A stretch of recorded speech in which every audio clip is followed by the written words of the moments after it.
or how good their music program is. God calls people to a church on how you can be used to minister within that church. Amen. And then He calls you to a church. He doesn't just say, you pick which one you like the best. That's right. Oh, amen. That is not the way it works when God's involved. Yep. There's a whole lot of church members that shouldn't be in the churches they're in because that's not where God called them to. Yep. Amen.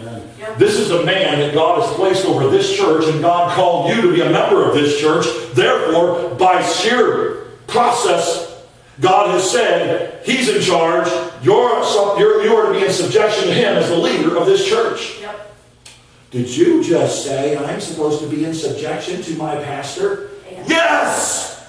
Because that's what the book says. Yeah. He says we are supposed to be under the man of God that God has placed over the ministry. In your home, you're the boss, dads. Amen. Amen. So who's supposed to be the boss?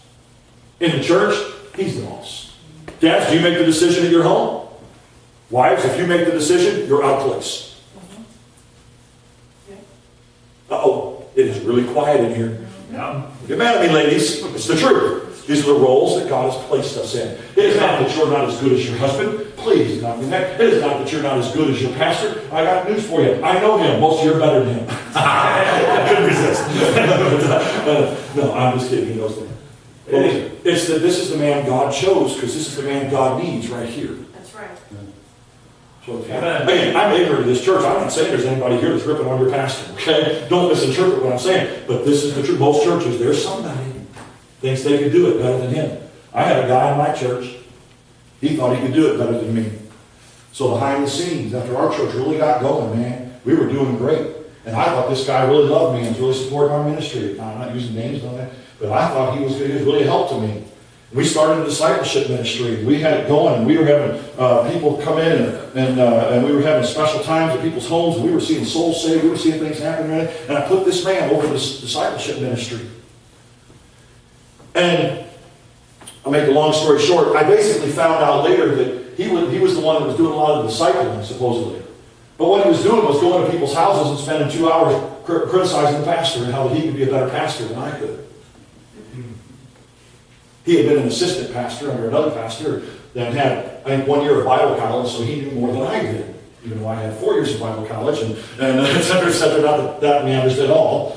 The fact was that God called me to pastor that church and start that church, not him. Okay? Amen. Now, having said that, he ended up running off a whole bunch of people from our church and ended up leaving our church, and we recovered from it, but it was a long, long haul to try and get back out of that.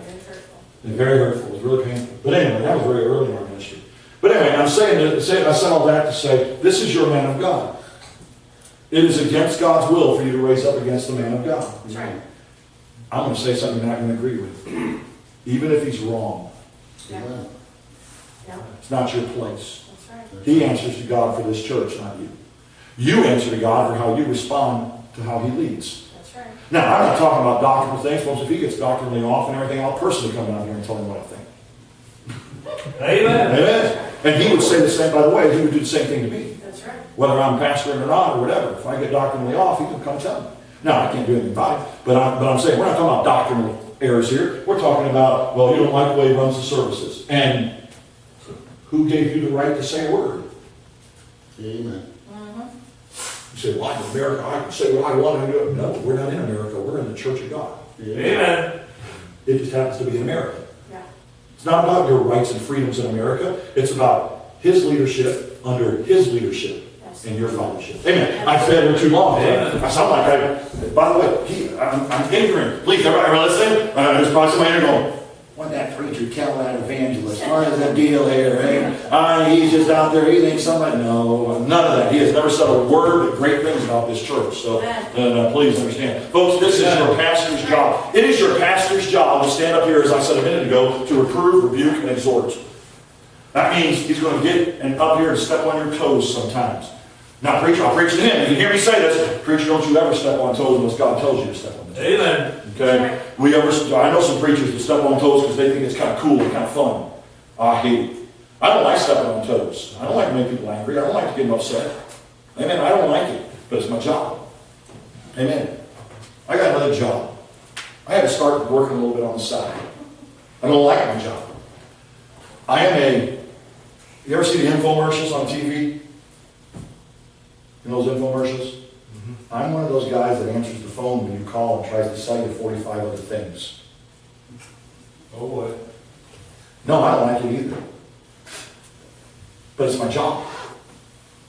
You say, well, don't do it. No, you don't understand. I'm not doing anything wrong.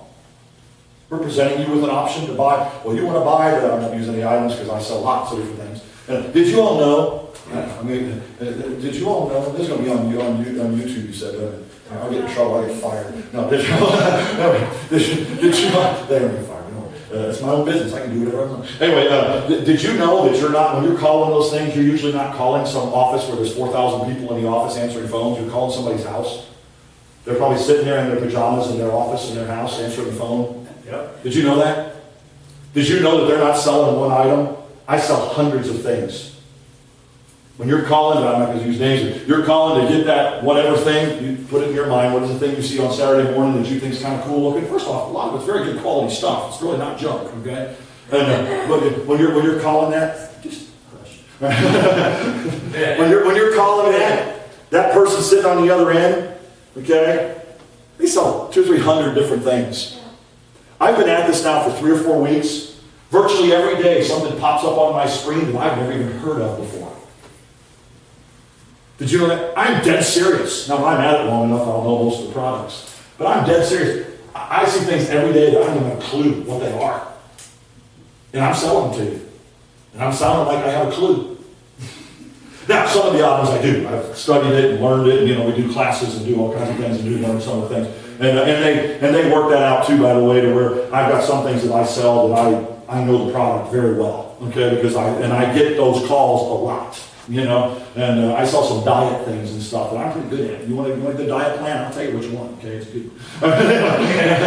You won't get me if you call them. But my point of saying all that is not to tell you what I do. I don't like doing it, but it's my job. There's certain times I preach things I don't like to preach. He has to preach things sometimes to you that he doesn't like to preach. Right. But it's in the book. Yeah. And it's what he's got to do. Because it's the right thing. God said, do it. My boss tells me, you have to try and sell them that other thing. Don't get mad at that person on the other end. Did you hear me? Yep. They have to do that. They have to answer the phone and tell you, well, you really need to buy this other part of this too. It's only twice the price, but it's okay. That's their job. They have to do that. They don't have a choice. And by the way, we don't get commissions on that stuff either. It's just what we're supposed to do. So, same with preachers. I don't get some special pat on the back from people when I make them mad. Yeah. In fact, I usually get a good swift kick in the rear end sometimes. Anyway, I've parked there too long, folks. I just wanted to share with you. You got a man of God here that loves you and cares for you, prays for you, works with you. He doesn't do it because he just kind of likes it. He does it because God's called him to do it. Sure. And you need to support him and love him. Boy, I really parked there a long time. I haven't got to my first point yet. Aren't you excited? Amen. All right. Amen. Folks, back to the chapter here. Verse number 2. The people think that they're doing great. Look at verse 2. It says, yet they seek me daily, and delight to know my ways as a nation that did righteousness, and forsook not the ordinance of their God. They ask of me the ordinances of justice, and they take delight in approaching to God. Doesn't that sound good? Yeah. Would you like it if God described this church as seeking me daily, and delight to know my ways, as a nation that did righteousness, and forsook not the ordinance of their God? And they ask of me the ordinances of justice, and they take delight in approaching to God? That sounds pretty good, doesn't it?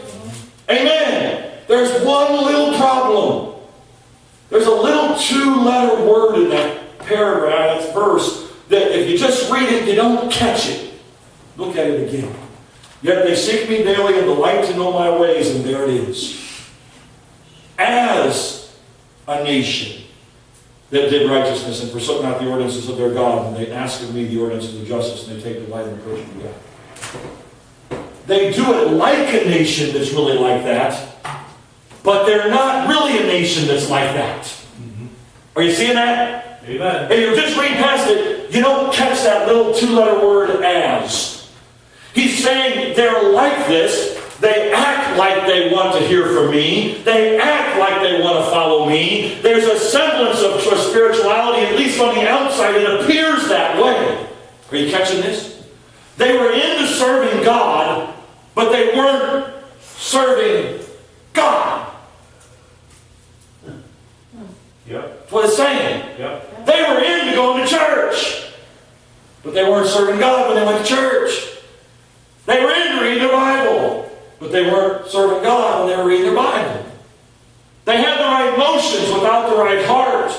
They took delight in the trappings of their religion. They loved to say, I'm a member of Brooking Heights Baptist Church. But their heart wasn't there.